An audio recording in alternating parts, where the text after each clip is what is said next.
sa Camiguin, init na sab kaayo ang politika.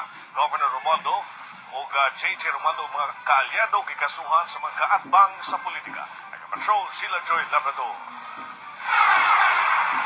Karon mapayan ay wala lagi mapayan ay Camiguin.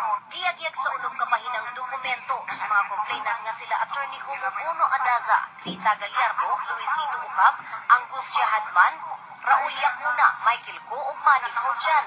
Ang mga kasong plunder, malversation ug anti-graft, bato 14 sa Camiguin Province.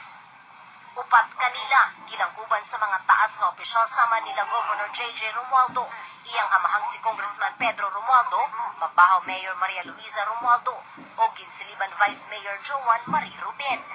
Ang napulo-pulos empleyado sa munisipyo, labing giduot sa mga nagreklamo ang mga Romualdo, kay na nag-iya kinigdag kong mga mansyon o ikta-ektaryang yuta sa probinsya. Apa nagpabiling naggilait sa kalisod ang mga residente. Nanganti ang mga complainant, dagan pang kasong ilang gihikay. Edukasyon. Sektor sa paglawas. Ang sektor sa agrikultura ug sa pagpanginabuhi sa katawhan. Ay bitin for Camiguin and the areas with the dynasty.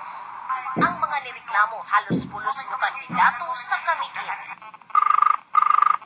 Gisuliyag kuha sa ABS-CBN ang bahay ni Governor J.J. Romualdo, pero dili kini motubag sa telepono.